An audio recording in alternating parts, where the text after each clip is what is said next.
نحمدہ و نصلی علی رسول الکریم اما بعد اللہم صلی علی محمد و علی آلہ و صحابہ اجمعین۔ جنگ بدر جسے یوم فرقان بھی کہتے ہیں، یہ لیکچر نمبر 84 میں ہم بیان کرنا شروع کرتے ہیں، اور یہ کتنی قسطوں پر چلے گا یہ ہم آگے دیکھیں گے انشاءاللہ۔ وجوہات کیا ہوئی جی جنگ بدر کی؟ اصل میں ظلم کا آغاز جو ہے نا یہ ہوا کافروں کی طرف سے۔ اس کی ایک وجہ یہ ہے کہ صحابہ کرام پر اتنے ظلم کیے، ان کو حبشہ کی طرف ہجرت پر مجبور ہونا پڑا۔ دوسری بات یعنی کہ وہ معاملہ اتنا بڑا کہ نبی علیہ السلام اور صحابہ کرام کو مدینہ بھی ہجرت کرنا پڑی، اور حتیٰ کہ آپ کی شہادت پر تل گئے۔ تیسری بات، یہاں تک کہ حبشہ پر مطمئن نہیں ہوئے، بلکہ ادھر سے نجاشی کو کوشش کی انہوں نے کہ کسی طرح مسلمانوں کو ہمارے حوالے کر دے نجاشی، یہاں تک کوشش کی ظلم کی۔ اور چوتھی بات یہ ہے کہ جب مسلمان مدینہ میں آئے تو عبداللہ بن ابی کو خط لکھ کر ساز باز کی کہ ان کو نکالو یا ہم ان پر خود حملہ کر دیں گے۔ پانچویں بات یہ ہے کہ جو ہے نا یہ قرظ بن جابر فہری تھا، تو میں نے کہا کہ اس نے نا مسلمانوں کی چراگاہ پر حملہ کیا اور باقاعدہ مسلمانوں کے چرواہے کو قتل کیا، بلکہ وہ کھیتوں کو اور درختوں کو بھی کاٹا غصے میں آ کر، اور جانور بھی ہانک کر لے گیا۔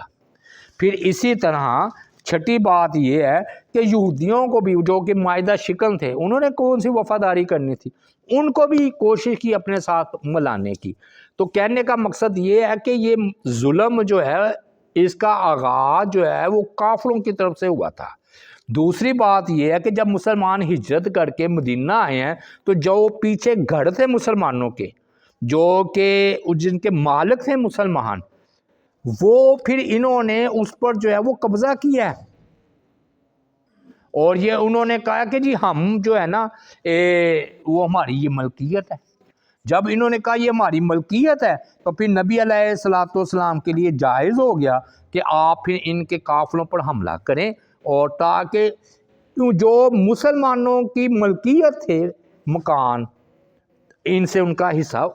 وصول کیا جا سکے۔ اور ایک مرتبہ نا مشرکین مکہ نے بالکل پروگرام بنایا کہ اس بار جو قافلہ تجارت کے لیے جائے گا اور جو اس سے نفع ہوگا، اس کو ہم مسلمانوں کے خلاف جنگ کے لیے استعمال کریں گے۔ مثلا اسلحہ خریدنا ہو، لوگ خریدنے ہوں، جو ہوتا ہے نا ایک خرچ ہوتا ہے مال، وہ ہم مسلمانوں کے خلاف استعمال کریں گے۔ یہ ابو سفیان نہ اپنا تجارتی قافلہ لے کر نا یہ روانہ ہوا، ہر بندے نے اس میں نا اپنی طاقت کے مطابق حصہ ڈالا۔ پھر ہوا یہ کہ نبی علیہ السلام کو جب اطلاع ملی تو میں نے پیچھے کہا تھا کہ آپ خود روانہ ہوئے ہیں العشیرہ، غزوہ عشیرہ میں، لیکن ہوا یہ ہے کہ یہ جو ہے نا قافلہ اپنا بچ بچا کر شام کی طرف نکل گیا، یعنی کہ مسلمانوں کے ہاتھوں نکل گیا۔ لیکن جب آپ کو پتہ چلا نا کہ ابو سفیان کا قافلہ اب واپس آ رہا ہے، یعنی کہ اب آ کر اس نے مدینہ سے قریب سے ہو کر مکہ جانا تھا، مدینہ سے ہو کر مکہ جانا تھا، تو پھر نبی علیہ السلام اس قافلے کے لیے نکلے ہیں،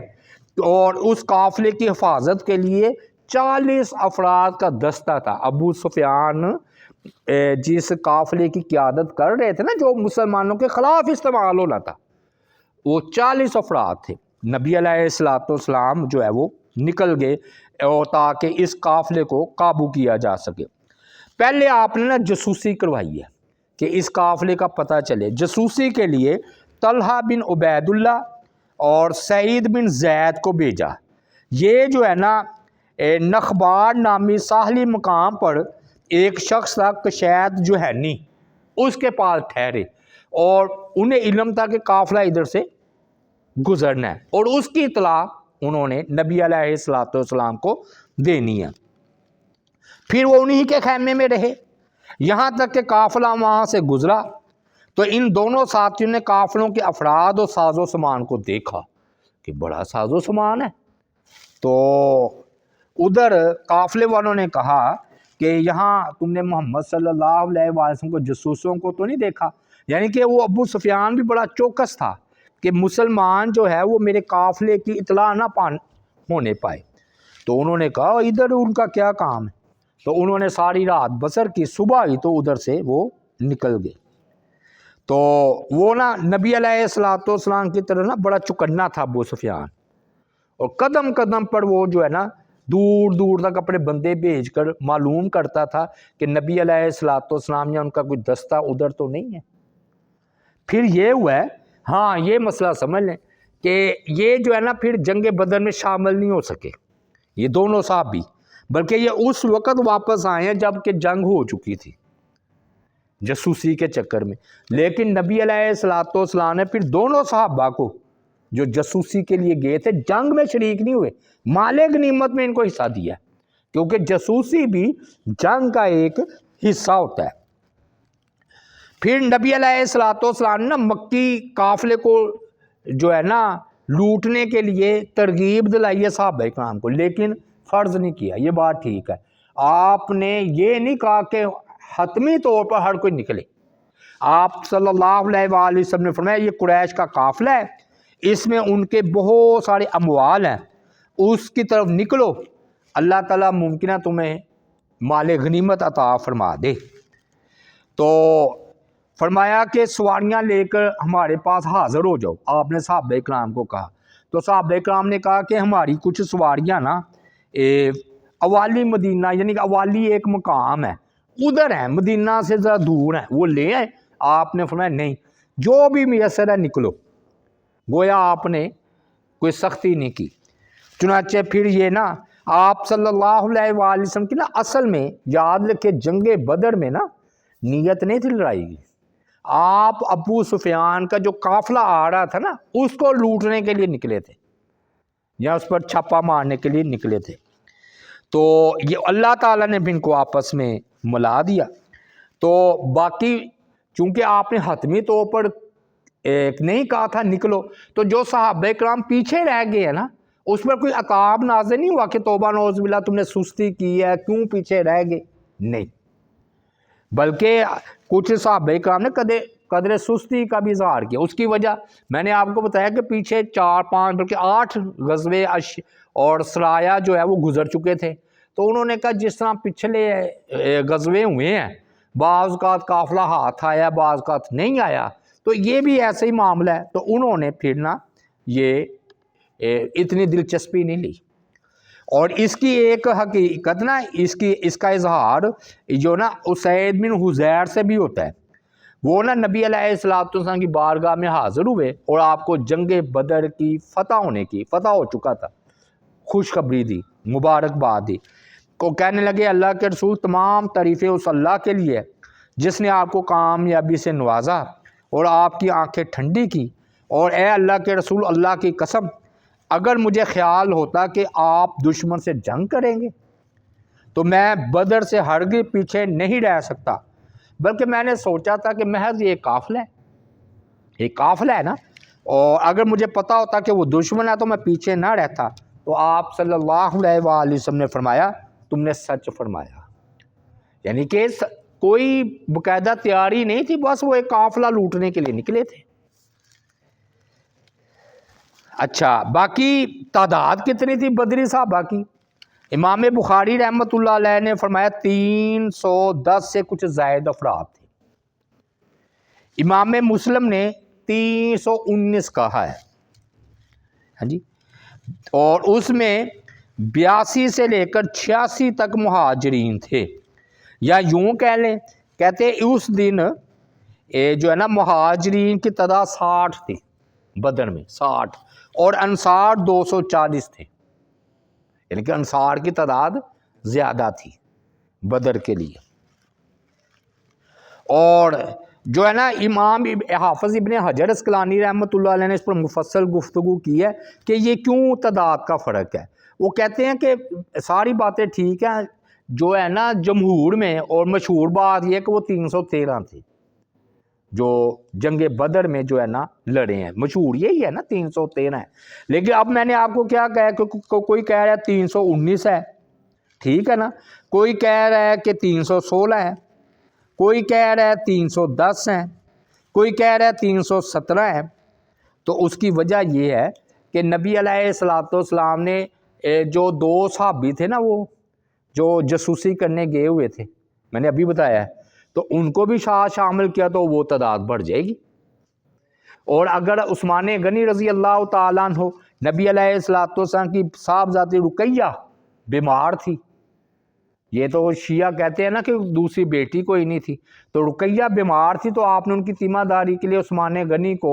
جو ہے نا فرمایا کہ آپ مدینہ ہی میں رہیں. وہ جنگ بدر میں نہیں آئے تھے حضرت عثمان غنی رضی اللہ تعالیٰ عنہ, لیکن پھر عثمان غنی رضی اللہ تعالیٰ عنہ کو حصہ بھی دیا ہے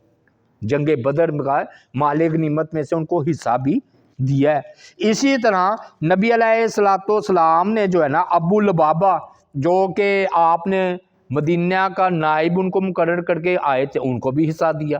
اس اعتبار سے گنا جائے تو وہ پھر تعداد 319, کوئی 317, کوئی 316 کر لیتے ہیں. لیکن مشہور جو کہ ہے وہ ہے کہ 313 تھے صحابہ کرام, جن میں سے انصار کی تعداد جو ہے وہ زیادہ تھی. اور سعد بن عبادہ یہ لگے یہ انصاری صاحب بھی تھے, تو یہ بیمار ہو گئے تھے اس وقت, کوئی چوٹ لگ گئی تھی, تو یہ جہاد میں ادھر شامل, آپ نے ان کو بھی حصہ دیا مال غنیمت میں سے, سعد بن عبادہ کو. اب مدینہ سے نا مسلمانوں کی روانگی کس دن ہوئی ہے, تو کہتے ہیں ہفتے والے دن. اب یہ 2 تاریخیں ہیں, یعنی کہ 2 ہجری 12 رمضان المبارک, 17 رمضان المبارک کو یہ جنگ, یہ 17 رمضان 2 ہجری کو روزہ رکھا ہوا تھا صحابہ کرام, تو بدر کی طرف نکلے ہیں. اور بعض نے یہ کہا ہے کہ 8 رمضان المبارک کو جو ہے نا آپ کی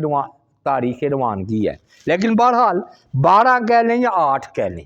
یہ راستے کا فرق ڈال کر یہ آپ صلی اللہ علیہ وآلہ وسلم جنگ بدر ادھر میدان میں 17 کو پہنچے ہیں. اب اس میں دلچسپ بات یہ ہوئی کہ آپ نے فرمایا جو ادھر آنا چاہتا ہے جنگ کے لیے وہ ہمارے سامنے پیش ہو, کیونکہ اب لڑائی کا موقع آ گیا تھا نا, یعنی کہ وہ ابھی ہم بتائیں گے کہ ابو سفیان نکل گیا درمیان میں سے, تو وہ ابو جہل 1000 کا لشکر لے کر آ گیا تھا. تو وہ بات مشہور ہے, تو اس لیے ہم وہ آگے چل کر بیان کریں گے. لیکن یہ ہوا کہ جب آپ صلی اللہ علیہ وآلہ وسلم کے سامنے صحابہ کرام کو پیش کیا گیا, تو ان میں نا کوئی بچے بھی تھے, یعنی کہ ان کی عمریں کم تھی. حضرت عبداللہ بن عمر, اسامہ بن زید, رافع بن خدیج, برا بن حازب, اسید بن ظہیر, زید بن ارقم, زید بن ثابت, ان تمام صحابہ کرام کو چھوٹا ہونے کی وجہ سے واپس کر دیا گیا. کیونکہ ابھی آپ بتائیں گے کہ جہاد کے لیے کم از کم بالغ ہونا ضروری ہے, 14 یا 15 سال کا ہونا لازمی ہے کم از کم, یعنی کہ یہ اوپر ہو بالغ, بچے پر جہاد فرض نہیں ہے. تو آپ صلی اللہ علیہ وآلہ وسلم نے ان کو واپس کر دیا. سعد بن ابی وقاص بیان کرتے ہیں کہ میں نے نا اپنے بھائی عمیر بن ابی وقاص کو دیکھا کہ وہ چھپ رہے تھے. میرا بھائی ہے عمیر, چھپ رہا تھا. میں نے پوچھا ہے میرے بھائی کیا بات ہے, تم میرے پیچھے چھپ رہے ہو؟ انہوں نے کہا مجھے ڈر ہے کہ نبی علیہ الصلوۃ والسلام مجھے دیکھ لیں, دیکھے کیسا جہاد کا جذبہ, تو مجھے چھوٹا سمجھ کے واپس نہ بھیج. تو 16 سال کی عمر تھی ان کی, 16 سال. تو جب کہ میں لشکر کے ساتھ نکلنا چاہتا ہوں, اللہ تعالیٰ ممکن ہے مجھے شہادت عطا فرمائے. ساتھ فرماتے ہیں جب عمیر کو رسول اللہ صلی اللہ علیہ وآلہ وسلم کے سامنے پیش کیا گیا, تو آپ نے ان کی چھوٹی عمر دیکھ کر فرمایا لوٹ جاؤ.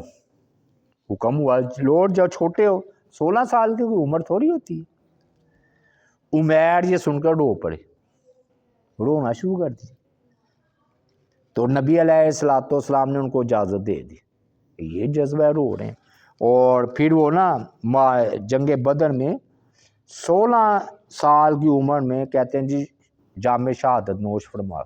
سبحان 16 کیا جذبات, 16 سال کی عمر, بدری صاحب بھی شہادت. پھر نبی علیہ الصلوۃ والسلام نے بیوت سقیہ کے کنویں سے پانی پیا اور صحابہ کرام کو بھی حکم دیا کہ اس کنویں کا پانی پیے۔ پھر وہاں آپ نے نماز ادا کی۔ پھر آپ نے اس موقع پر اہل مدینہ کے لیے یہ دعا کی۔ وہ کیا کہ آپ نے، اے اللہ، ابراہیم علیہ السلام تیرے بندے، تیرے خلیل اور تیرے نبی تھے، انہوں نے مکہ کے لیے تجھ سے دعا مانگی تھی، میں محمد صلی اللہ علیہ وآلہ وسلم تیرا بندہ اور تیرا نبی ہوں، میں اہل مدینہ کے لیے تجھ سے دعا مانگتا ہوں کہ تو ان کے لیے ان کے ساتھ تھا وہ پیمانہ، ان میں برکت دے، ان کے مد میں برکت دے، ان کے پھلوں میں برکت عطا فرما۔ اے اللہ، مدینہ کو ہمارے لیے محبوب بنا دے، اور وہاں جو وبائی امراض ہیں انہیں خون میں بھیج دے، اور اے اللہ، میں نے مدینہ کے دونوں کناروں کے درمیان علاقے کو حرم بنا دیا ہے، جس طرح تیرے خلیل ابراہیم علیہ السلام نے مکے کو حرم بنا دیا۔ کیسی دعائیں کی ہیں، یعنی کہ مدینہ اصل میں کچھ نہیں تھا۔ پھر نبی علیہ السلام کی یہ دعا جو کہ ہے ترمذی میں، مسند احمد میں، ابن حبان میں، تو اس سے پتہ چلتا ہے کہ جس طرح مکہ حرم ہے تو آپ نے فرمایا میں مدینہ کو حرم بناتا ہوں، اور پھر اس کے لیے برکت کی دعا بھی کرتا ہوں، پھر وبائی امراض کو ٹالنے کی دعا کرتا ہوں، پھر یہ ہے کہ اس کی تجارت میں برکت کی دعا کرتا ہوں، پھر یہ ہے کہ ان کے پھلوں میں برکت کی دعا کرتا ہوں، اور واقعی ایسا ہی ہوا، ادھر بھی اپنی برکتیں ہیں۔ اور نبی علیہ السلام نے نا غزوے کے کوئی خاص اہتمام تو کیا نہیں تھا، تو جب آپ نکلے نا تو پورے لشکر میں صرف 2 گھوڑے تھے۔ میں نے آپ کو بتایا وہ تو قافلہ لوٹنے کے لیے نکلے تھے، جنگ کرنے کے لیے تو نکلے نہیں تھے، تو وہ 2 گھوڑے تھے، ایک زبیر بن عوام کا، دوسرا مقداد بن اسود کا، اور 70 اونٹ تھے، اونٹ 70 تھے، جن پر لوگ 2 3 4 کر کے باری باری سوار ہوتے تھے، اور ایک اونٹ پر رسول اکرم صلی اللہ علیہ وآلہ وسلم اور حضرت ابو لبابہ اور حضرت علی، یہ 3 انہوں نے بھی، یعنی کہ ایک اونٹ اور 3،